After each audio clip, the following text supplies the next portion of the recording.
পালাবো না। কোথায় পালাবো? প্রয়োজনে ফখরুল সাহেবের বাসায় গিয়ে উঠবো। কি জায়গা দেবেন? খোলস ছেড়ে ধীরে ধীরে গর্ত থেকে বেরিয়ে আসতে শুরু করেছেন আওয়ামী লীগের পলাতক নেতারা। বিশেষ করে ভারতসহ বিভিন্ন দেশে আশ্রয় নেওয়া এই দলটির সাবেক মন্ত্রী, সংসদ সদস্য সহ শীর্ষ নেতাদের অনেকে ইফতার পার্টি নামে নয়া ষড়যন্ত্রে মেতে উঠেছেন। মূলত বাংলাদেশের ভেতরে অস্থিতিশীল পরিস্থিতি তৈরি করে ডক্টর মোহাম্মদ ইউনূসের সরকারকে উৎখাত করাই তাদের প্রধান লক্ষ্য। আওয়ামী ঘনিষ্ঠ দেশি বিদেশি চক্র এই এজেন্ডা বাস্তবায়নে এখন পুরো মাত্রায় সক্রিয়। এজন্য কলকাতা, আগরতলা, মেঘালয় ও দিল্লির মাটিকে নির্বিঘ্নে ব্যবহার করার সুযোগও পাচ্ছেন পলাতক আওয়ামী নেতারা। ষড়যন্ত্র সফল করতে কোর গ্রুপ তৈরি করে ঘন ঘন বৈঠকে বসছেন তারা। মধ্য রমজান থেকে শুরু করে এখন পর্যন্ত অন্তত 5 দফা বৈঠকে মিলিত হওয়ার খবর মিলেছে। এদিকে ভারত ছাড়াও যুক্তরাষ্ট্র, যুক্তরাজ্য, Canada, Belgium, Australia, Dubai, Thailand, Malaysia, Singapore সহ বিভিন্ন দেশে পালিয়ে থাকা আওয়ামী লীগ নেতারাও ডক্টর মোহাম্মদ ইউনূসকে হটাতে একাট্টা। কিভাবে বিদেশে বসে দেশের মধ্যে নানা রকম অঘটন ঘটিয়ে সাধারণ মানুষকে সরকারের বিরুদ্ধে খেপিয়ে তোলা যায়, সেই পরিকল্পনা চূড়ান্ত করা হচ্ছে।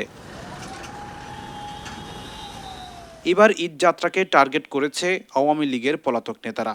ঢাকা নদীবন্দর ও লঞ্চগুলোতে নিরাপত্তা ব্যবস্থায় ঘাটতি রয়েছে। এসব ত্রুটির সুযোগ নিয়ে নৌপথে ঈদ যাত্রায় নাশকতা চালাতে পারে দুষ্কৃতিকারীরা। সরকারের একটি গোয়েন্দা সংস্থার প্রতিবেদনে এসব আশঙ্কার কথা তুলে ধরা হয়েছে। ওই প্রতিবেদন স্বরাষ্ট্র মন্ত্রণালয়, নৌপরিবহন মন্ত্রণালয়, কোস্ট গার্ড, আনসার, ভিডিপি, পুলিশ ও বিআইডব্লিউটিএ-তে পাঠানো হয়েছে। এতে নাশকতা এড়াতে সদরঘাটের প্রবেশপথে আর্চওয়ে স্থাপন, আইন শৃঙ্খলা বাহিনীর সদস্য বাড়ানো সহ 11টি সুপারিশ করা হয়েছে। সংশ্লিষ্ট সূত্রে এসব তথ্য জানা গেছে।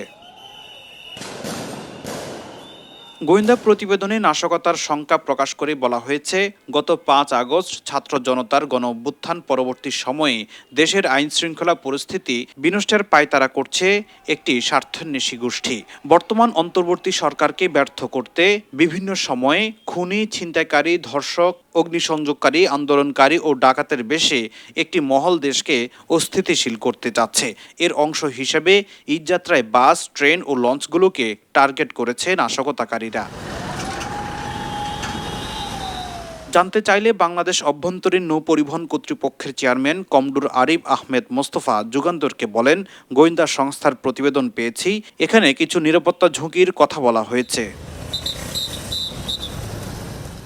এই বিষয়ে জানতে চাইলে পুলিশের এআইজি ইনামুল হক সাগর বৃহস্পতিবার রাতে যুগান্তরকে বলেন, আমরা কোনো রকম নাশকতার আশঙ্কা করছি না, তবে আগের চেয়ে গোয়েন্দা তৎপরতা আরও বাড়ানো হয়েছে।